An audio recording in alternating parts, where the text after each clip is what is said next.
Continuing Lucullus from Plutarch's Lives, translated by John Dryden, revised by Arthur Hugh Clough. Which posture of all others was that which most expressed slavery, it being that of men who had bidden adieu to liberty, and had prepared their bodies more for chastisement than the service of their masters. Appius, nothing dismayed or surprised at this theatrical display, as soon as audience was granted him, said he came to demand Mithridates for Lucullus's triumph, otherwise to denounce war against Tigranes, insomuch that though Tigranes endeavored to receive him with a smooth countenance and a forced smile, he could not dissemble his discomposure to those who stood about him at the bold language of the young man, for it was the first time, perhaps in 25 years, the length of his reign, or more truly of his tyranny, that any free speech had been uttered to him. However, he made answer to Appius that he would not desert Mithridates, and would defend himself if the Romans attacked him. He was angry also with Lucullus for calling him only king in his letter, and not king of kings. In the Islamic world, we don't call people Shah of Shah and king of kings, but maybe he had another reason. And in his answer would not give him his title of Imperator. Great gifts were sent to Appius, which he refused, but on their being sent again and augmented,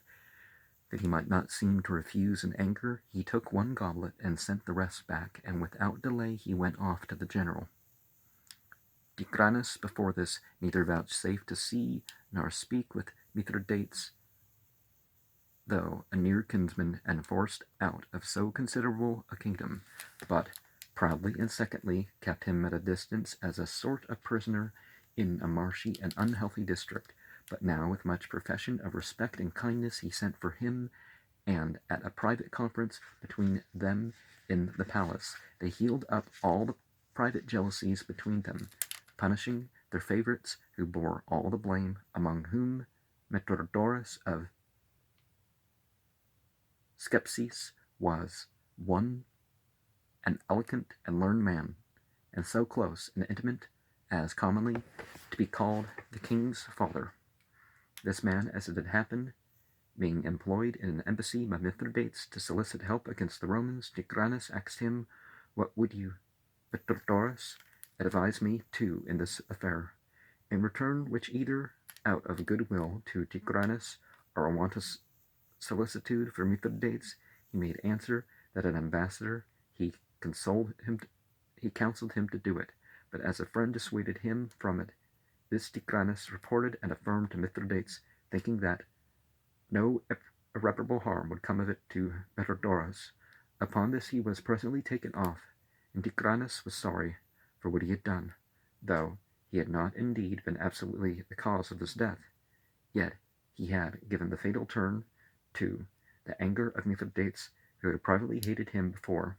As appeared from his cabinet papers, when taken among there was an order that Metrodorus should die. Tigranes buried him splendidly, sparing no cost to his dead body, whom he betrayed when alive. In Tigranes' court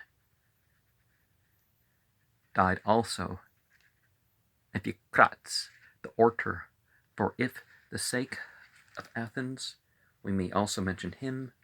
of whom it is told that he left his country and fled to Seleucia upon the river Tigris, and being desired to teach logic among them, arrogantly replied that the dish was too little to hold a dolphin. He therefore came to Cleopatra, daughter of Mithridates, and queen to Tigranes, but being accused of misdemeanors, prohibited all commerce with his countrymen. Ended his days by starving himself. He in like manner received from Cleopatra an honorable burial near Sapha, a place so called in that country. Lucullus, when he had re-established law and a lasting peace in Asia, not the continent, but did not altogether forget pleasure and mirth, because if it was the continent, I'd just say Asia. But during his residence at Ephesus, grafted the cities with sports, festival triumphs, wrestling games, and single combats of gladiators, and they in requital instituted others, called Lucullian games in honor to him, thus manifesting their love to him, which was of more value to him than all the honor. But when Appius came to him and told him he must prepare for war with Tigranes, he went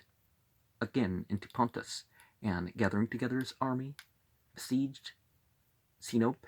or rather the Cicilians of the king's side who held it, who thereupon killed another of the Sinopians, and set the city on fire, and by night endeavored to escape, which when Lucullus perceived, he entered the city and killed 8,000 of them who were still left behind, but restored to the inhabitants what was their own, and took special care for the welfare of the city, to which he was chiefly prompted by this vision. One seemed to come to him in his sleep and say, "Go on a little further, Lucullus, for Autolycus is coming to see thee." When he arose, he could not imagine what the vision meant. The same day he took the city, and as he was persuading the Cicilians who were flying by sea, he saw a statue lying on the shore, which the Cicilians carried so far, but had not time to carry abroad. It was one of the masterpieces of Sosthenes, and one told him that it was the statue of Autolycus, the founder of the city. This Autolycus is reported to have been son to Thymachus, and one of those who under Hercules went on the expedition out of Thessaly against the Amazons, from whence his return with Demaleon and Phlogius, he lost his vessel on a point of the Chersonesus called Pedalium. He himself, with companions and their weapons, being saved, came to Sinope and dispossessed the Syrians there. The Syrians held it, descended from Saros, as is the story, the son of Apollo, and Sinope, the daughter of Asopus, which as soon as Lucullus heard, he remembered the admonition of Sulla, whose advice it is in his memoirs to treat nothing as so certain and so worthy of reliance as an intimation given in dreams, when it was now told him that Mithridates and Tigranes were just ready to transport their forces unto Lycaonia and Cilicia, and Cilicia, hope that's what I've been saying, Cilicia, with the object of entering Asia before him. He wondered much why the Armenian, supposing him to entertain any real intentions to fight with the Romans, did not assist Mithridates in his flourishing condition and join forces when he was fit for service, instead of suffering him to be vanquished and broken in pieces, and now at last beginning the war, when its hopes were grown cold, and throwing himself down headlong with them who were irrevocably fallen already. But when Machaerus, the son of Mithridates, the governor of Bosporus, sent him a crown valued at 1,000 pieces of gold, and desired to be enrolled as a friend and confederate of the Romans, he fairly reputed that war at an end, and left Sarnatius, his deputy, with 6,000 soldiers to take care of Pontus. He himself, with 12,000 foot and a little less than 3,000 horse, went forth to the second war, advancing, it seemed very plain, with too great and ill-advised speed into the midst of warlike nations, and many thousands upon thousands of horse into an unknown extent of country, every way enclosed with deep rivers and mountains, never free from snow, which made the soldiers already far from orderly follow him with great unwillingness and opposition. Now, the northern part of the Persian territory is, some of it's these mountains over here. Oh, well, you don't see the thing, but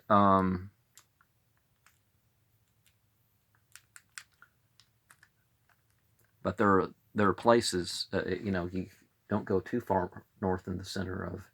what we now call Europe without, most of the year possible frozen weather.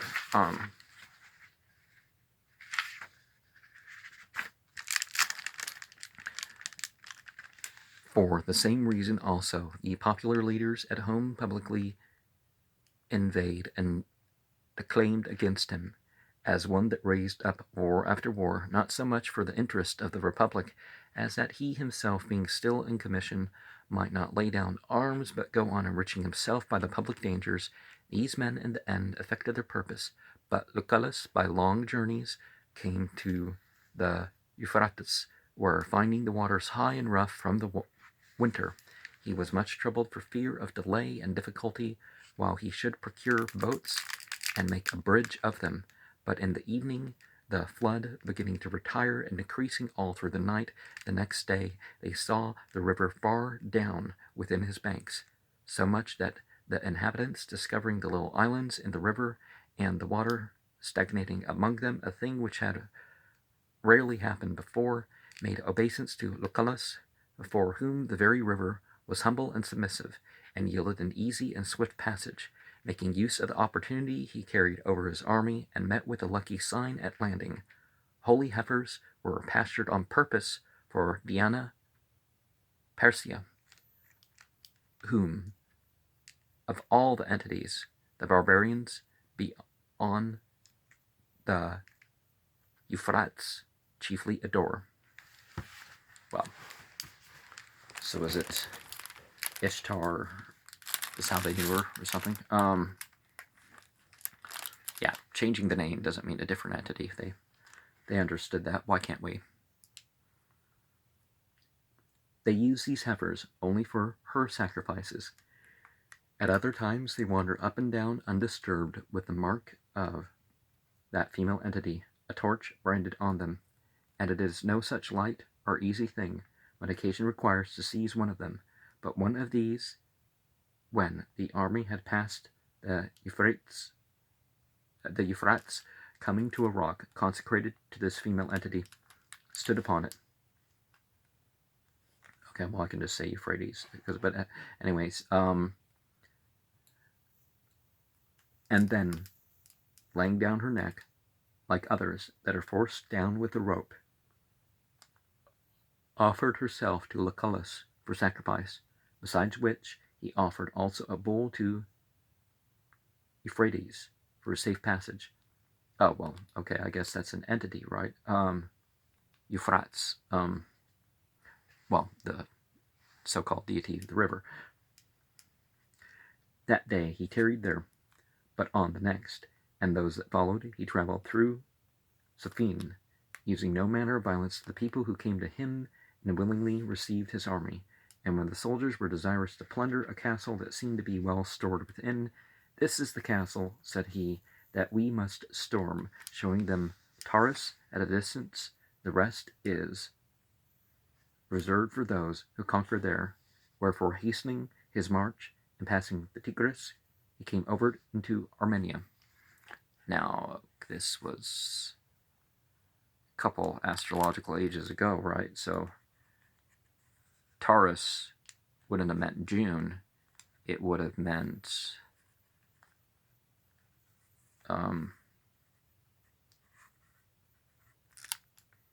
late April.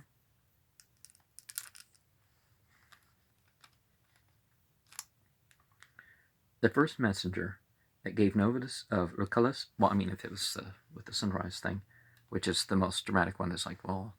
just before the stars disappear, that one over there.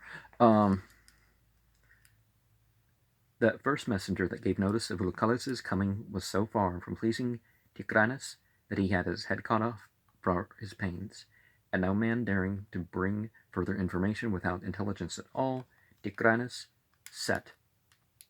While war was already being blazing around them, giving ear only to those who flattered him by saying Lucullus would show himself a great commander if he ventured to wait for Tigranes at Ephesus, and did not at once fly out of Asia at the mere sight of the many thousands that were come against him. He is a man of strong body that can carry off a great quantity of wine, and of a powerful constitution of mind that can sustain felicity. Mithrobarzanes, one of his chief favorites, first dared to tell him the truth, but had no more thanks for his freedom of speech than to be immediately sent out against Lucullus with 3,000 horse and a great number of foot, with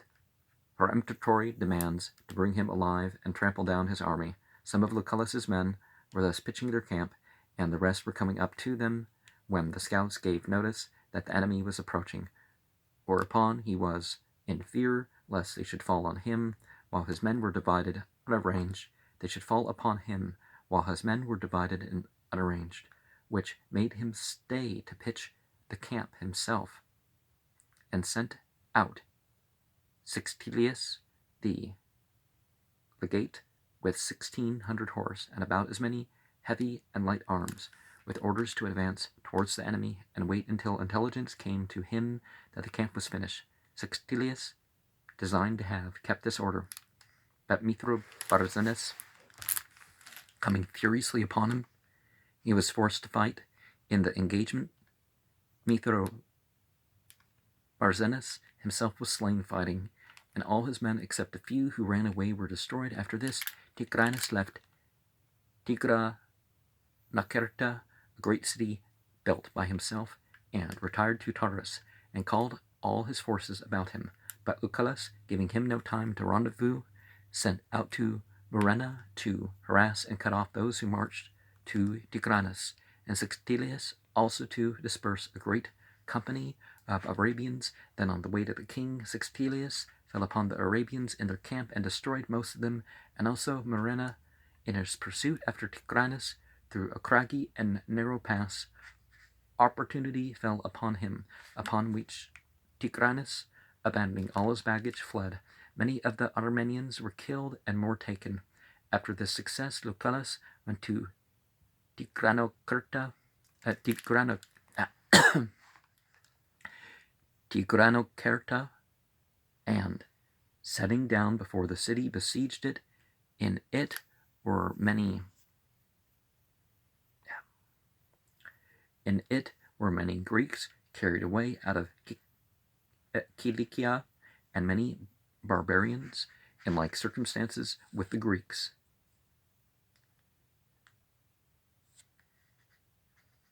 Adiabetians, Assyrians, Gordianians, and Cappadocians, whose native cities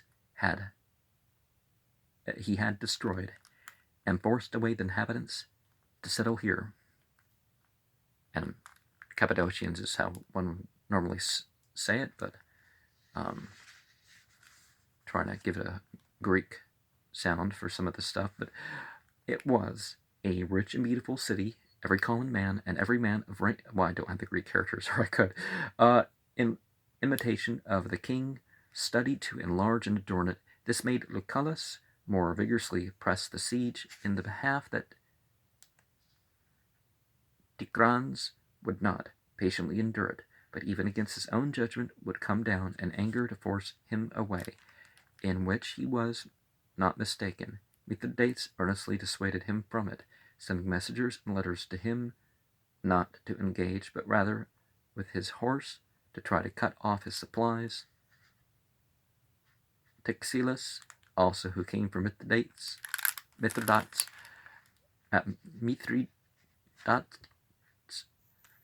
and who stayed with his army, very much entreated the king to forbear, and to avoid the Roman arms, things it was not safe to meddle with. To this he hearkened at first, but when the Armenians and Gordianians in full body, and the whole forces of Medes and Adiabenians under their respective kings joined him, when many Arabians came up from the sea beyond Babylon, and from the Caspian Sea, the Albanians and the Iberians, their neighbors, and not a few of the free people without kings, living about the Araxes by entreaty and hire, also came together to him. At all the king's feasts and councils rang of nothing but expectations, boastings, and barbaric threatenings. Texilus went in danger of his life for giving counsel against fighting, and it was imputed to envy in Mithridates thus to discourage him from so glorious an enterprise. Therefore Tigranes would by no means tarry for him, for fear he should share in the glory, but marched on with all his army, lamenting to his friends, as it is said, that he should fight with Lucullus alone, and not with all the Roman generals together. Neither was his boldness to be accounted wholly frantic or unreasonable, when he had so many nations and kings attending him, and so many tens of thousands of well-armed foot and horse about him. He had 20,000 archers and slingers, 55,000 horse, of which 17,000 were in complete armor, as Lucullus wrote to the Senate, 150,000 heavy armed men drawn up partially into cohorts, partially into phalanxes, besides various divisions of men appointed to make roads and lay bridges, to drain off waters and cut wood, and to perform other necessary services, to the number of 35,000, who, being quartered behind the army, added to its strength, and made it the more formidable to behold. As soon as he had passed Taurus and appeared with his forces, and it wasn't the constellation, I guess, and saw the Romans beleaguering Tigranokerta, the barbarous people within, with shoutings and acclamations, received the sight, and threatening the Romans from the walls, pointed to the Armenians. In a council of war, some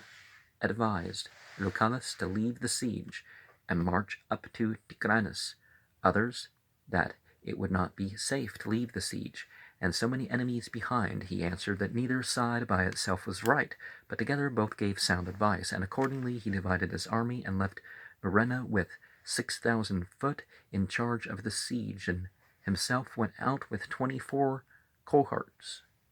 in which were no more than 10,000 men at arms, and with all the horse and slingers and archers, and about 1,000 sitting down by the river in a large plain. He appeared indeed very inconsiderable to Tigranes, and a fit subject for the flattering wits about him. Some of whom jeered, and others cast lots for the spoil, and every one of the kings and commanders came and desired to undertake the engagement alone, and that he would be pleased to sit still and behold. Tigranes himself, wishing to be witty and pleasant upon the occasion, made use of the well-known saying that they were too many for ambassadors and too few for soldiers. Thus they continued sneering and scoffing. As soon as day came, Lucullus brought out his forces under arms. The barbarian army stood on the eastern side of the river, and there being a bend in the river westward, in that part of it where it was easiest forded, Lucullus, while he led his army on in haste, seemed to Tigranes to be flying, who thereupon called Texilus, and in derision said, "Do you not see that these invincible Romans are flying?" But Texilus replied, "Would indeed, O king, that some such unlikely piece of fortune might be destined you, but the Romans do not, when going on a march, put on their best clothes, nor use bright shields, and naked headpieces, as you now see them, with leathern coverings, all taken off. But this is a preparation for war of men, just ready to engage with their enemies." When Texilus was thus speaking, as Lucullus wheeled about, the first eagle appeared, and the cohorts, according to their divisions and companies, formed in order to pass over, when, with much ado, and like a man that is just recovering from a drunken fit, Tigranes cried out twice or thrice,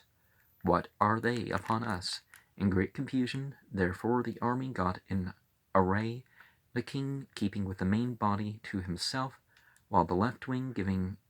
in charge to Adiabenian and the right to Mede, in front of which the latter were posted most of the heavy armed cavalry. Some officers advised Lucullus, just as he was going to cross the river, to lie still, that day being one of the unfortunate ones which they call Black Days, for on it the army under Capio, engaging with the Cimbrians, was destroyed. But he returned the famous answer, "I will make it a happy day," to the Romans. It was the day before the Nones of October. There aren't unlucky days per se. That's one of the things I firmly believe. Having so said, he bade them take courage, passed over the river, and himself first of all led them against the enemy, clad in a coat of mail, with shining steel scales and a fringed mantle, and a sword might already be seen out of the scabbard, as if to signify that they must without delay come to a hand-to-hand combat with an enemy whose skill was in distinct fighting, and by the speed of their advance curtail the space that espoused them to the archery. But when he saw the heavy armed horse, the flower of the army, drawn up under a hill, on the top of which was a broad and open plain, about 4 furlongs distant, and of no very difficult or troublesome access, he commanded his Thracian and Galatian horse to fall upon their flank and beat down their lances with their swords. The only defense of these horsemen at arms are their lances, and they have nothing else that they can use to protect themselves or annoy their enemy, on account of the weight and stiffness of their armor, with which they are as it were built up. He himself with 2 cohorts made to the mountain, the soldiers briskly following, and when they saw him in arms afoot, first toiling and climbing up, being on the top and standing in an open place, with a loud voice he cried out, we have overcome, fellow soldiers." And having so said, he marched against the armed horsemen, commanding his men not to throw their javelins, but coming up hand to hand with the enemy, to hack their shins and thighs, which parts alone were unguarded in these heavy armed horsemen. But there was no need of this way of fighting, for they stood not to receive the Romans, but with great clamor and worse flight, they and their heavy horses threw themselves upon the ranks of the foot, before ever there could so much as begin the fight, insomuch that without a wound or bloodshed so many thousands were overthrown, and the greatest slaughter was made in the flight, or rather in the endeavoring to fly away, which they could not well do by reason of the depth and closeness of their own ranks, which hindered them. Tigranes at first fled with a few, but seeing his son in the same misfortune, he took the diadem from his head, and with tears gave it him, bidding him save himself by some other road if he could. But the young man, not daring to put it on, gave it to one of his trustiest servants to keep it for him. This man, as it happened, being taken, was brought to Lucullus, and so among the captives the crown of Tigranes was also taken. It is stated that above 100,000 foot were lost, and that of the horse but very few escaped at all. Of the Romans, 100 were wounded, and 5 killed. Antiochus, the philosopher, making mention of this fight in his book about what he considered to be gods, says that the sun never saw the like. Strabo, a second philosopher, in his historical collection, says that the Romans could not but blush, and deride themselves for putting on armor against such pitiful slaves. But he also says that the Romans never fought an enemy with such unequal forces, for the conquerors were not so much as 1/20th part of the number of the conquered. The most sagacious and experienced Roman commanders made it a chief commendation of Lucullus that he had conquered 2 great and potent kings by 2 most opposite ways, haste and delay, for he wore out the flourishing power of Mithridates by delay and time, and crushed that of Tigranes by haste, being one of the rare examples of generals who made use of delay for active achievement, and speed for security. On this account it was that Mithridates had made no haste to come up to fight, imagining Lucullus would, as he had done before, use caution and delay, which made him march at his leisure to join Ticrinus, and at first he began to meet some straggling Armenians in the way, making off in great fear and consternation. He suspected the worst, and when greater numbers of stripped and wounded men met him, and assured him of the defeat, he set out to seek for Ticrinus, and finding him destitute and humiliated, he by no means requited him with insolence, but alighting from his horse, and condoling with him on their common loss, he gave them his own royal guard to attend him, and animated him for the future, and they together gathered fresh forces about them in the city Ticonaucerta. The Greeks, meantime, dividing from the barbarians, sought to deliver it up to Lucullus, and he attacked and took it. He seized on the treasure himself, but gave the city to be plundered by the soldiers, which were found among the other property 8,000 talents of coined money. Besides this also he distributed 800 drachmas to each man out of the spoils. When he understood that many players were taken in the city whom Ticrinus had invited from all parts for opening the theatre which he had built, he made use of them for celebrating his triumphal games and spectacles. The Greeks he sent home, allowing them money for their journeys, and the barbarians also, as many as had been forced away from their own dwellings, so that by this one city being dissolved, many by the restitution of their former inhabitants were restored,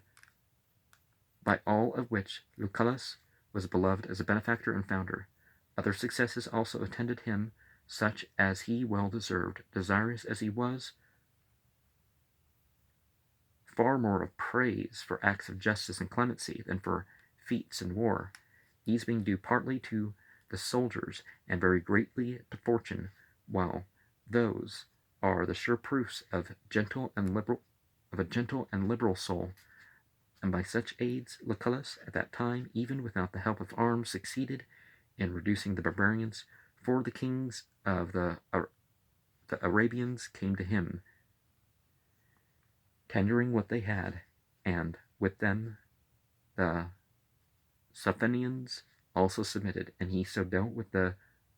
Gordianians that they were willing to leave their own habitations and to follow him with their wives and children, which was for this cause